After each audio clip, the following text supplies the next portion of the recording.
find true strength from one another. Smiles be many, tears are few. May all your dreams come back to you. It's a brand new day, a brand new way. I sing like a bird, brother, fly away. Up off the mountains, up through the skies. My dreams last forever.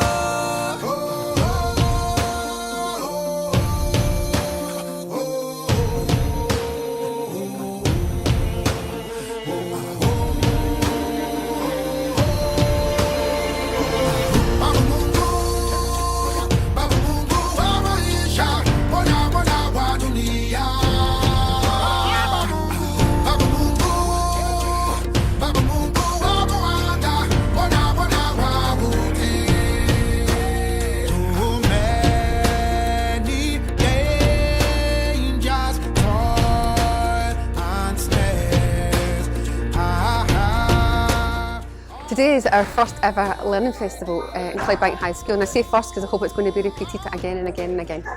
I think what we do here at school is really quite unique. I don't see it happening elsewhere. We don't just look at the young person and their needs, we're looking at the young person and their needs and their family's needs and our staff's needs. And I just think it's keeping that awareness about the context of where we're working. I want teachers to know and understand their role in supporting young people. I think our local authority are quite supportive of us and what we are doing. They're certainly looking at the results that we're having and the impact that we're having, and hopefully then other schools in the local authority, other secondary schools will experience the success that we are. Well, today's about Clydebank High School's Learning Festival, obviously. There's been a lot of work going on in the background about how to make our school out in the light a wee bit, because it is for our school mostly, but at the end of the day it's for our authority as well, to let them show the skills that we have to taking it back into their own school. So we're obviously hearing Suzanne Ziedick. Suzanne's very experienced in what she does, so to get Suzanne Ziedick to our school has just been great. So on my role in the school, we've got the pupil support area, and my job in the school is nurture. So we've got pupils who come in the morning to nurture. They'll come and get their breakfast in the morning. Again, it's all about building relationships, because one thing about nurtured relationships is key.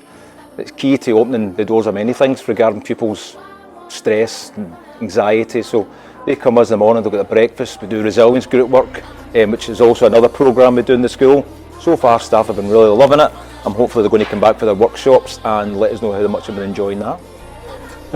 Dr. Brodie Patterson, I'm the Clinical Director of CAM Training. I was actually really interested in the school's commitment to an agenda nurture, particularly what Clydebank are doing. The nurture agenda has been picked up on by nurseries, it's been picked up by primary schools. Very few secondary schools have really understood the significance of it.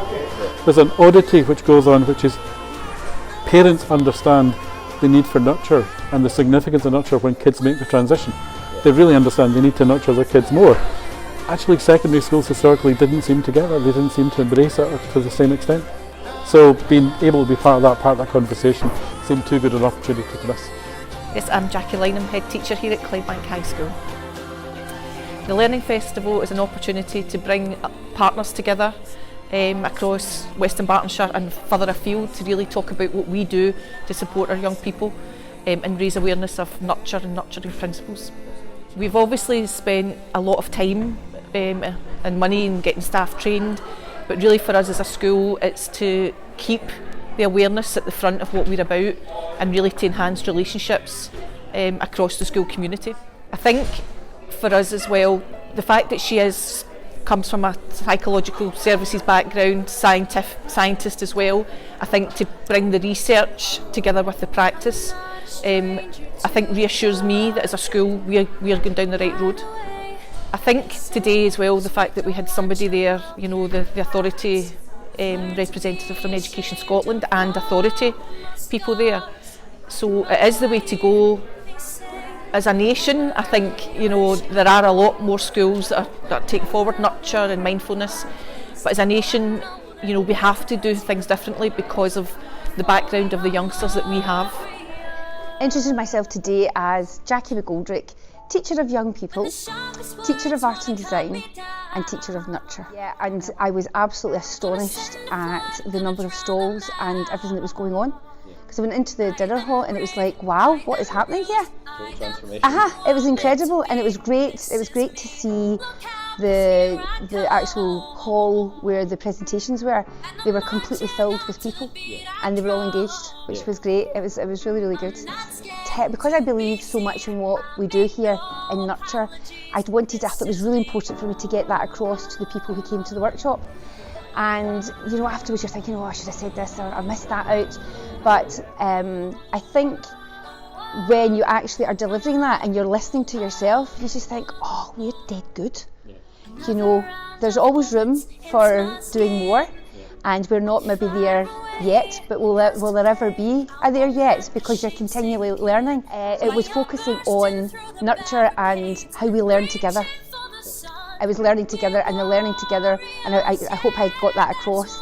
The learning together and how the head teacher, senior management are facilitating us to take all that forward and encouraging us and empowering us, and also we're actually, by all the training that we're having as staff, we are actually, they're allowing us to be sustainable, and sustainability is key to continuing the good work that we do. My name's Karen Conkin and I'm the education convener here at Western Berkshire Council. I was invited to come along and I was absolutely delighted because it was an opportunity to hear Suzanne Zeedijk speaking. I'd heard about her, I'd seen things online, and she was absolutely inspirational. What a fantastic presentation that she gave. It really gets people thinking about what we should be doing.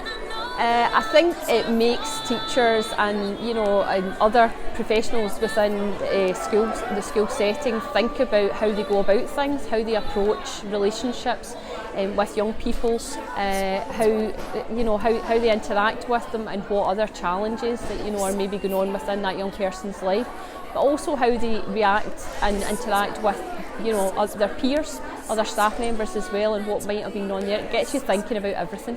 Hi, I'm Anna Barlow. I'm a pupil and family support worker based in Clydebank High. As we see the whole picture, we access into the houses to speak to the parents. We get to see the home life of the child, what they're dealing with, what the parents are dealing with, and hopefully help the parents. I was 12 years as an attendance officer, which was the job prior to the pupil and family support worker, and I've been doing pupil and family support for 13 years, so 25 years I've done that. I've just come out of a Love Autism workshop. I'm going down the stair to another one. I'm also going to be handing out leaflets because I'm trained in Teens for Growth, from child to adult, all that. I'm trained in all that, so I'll be handing up and speak to people about that. Dr. Brodie Patterson, I'm the Clinical Director of CALM Training. I was talking about something called compassion fatigue. Compassion fatigue isn't something which is part of the language really in education, but the notion of compassion fatigue is that unless we support staff and support staff well to promote this agenda of nurture and compassion, we can end up with staff who in essence run out of empathy. Yep, you can think of compassion fatigue as about being empathy fatigue. Compassion is about being empathy, it's about being empathic to children over time, it's about containing their distress, creating these connections and attachments, but that takes psychic effort, takes really significant effort. Unless we look after staff well, the danger is that their bucket of empathy runs out. So what we were doing was having a conversation with them about what they can do to stay well, what they can do to keep their bucket filled up, what they can do to maintain their self-care, but also what school can do and also what society can do. I'm Angela Irving. I work in Clydebank High School with MCR Pathways. So we work with the care experienced young people or young carers, young people living with family addictions, and other young people that the school might feel would benefit. So I work doing group work with S1 and 2, again with Nurture. We work very close with Nurture just to provide a nurturing environment for the young people. So MCR, I guess nurturing is the root of our programme. We are focused on care experience, however we do obviously work with all young people that need our help. When they go to class and they're obviously being taught a subject, we can talk about lots of things, about feelings, about maybe why they've come into school without a pencil. It's not as simple as just maybe, oh, I forgot my pencil, miss. We start from the basis, and in our classes we start to just really talk about maybe what's got them in that bad place before they've come to school in the morning. So we are very, the root of our work in the classroom is starting from Nurture. Hi, my name's James Doherty. I work in the Violence Reduction Unit. I'm a development officer. About 10 years ago I volunteered with the Violence Reduction Unit. There was a big gangs problem in Glasgow at the time. And what I discovered through some of the gang work that I did was that most of the children were reporting to me a background of adverse childhood experiences, and we had got stuck on their behaviour, and rather than looking at the dynamics and the causes and conditions that lead to that type of behaviour, and rather than being so revulsed at the behaviour, I wanted us as a society to focus on what was missing in their life and be in a compassionate response to that and start providing the relationships and creating environments that was sorely lacking in these young men and women's lives. Probably to infuse trauma-informed principles into your everyday practice, so that allows repair after a rupture. Look at, rather than having time out for children, have time in.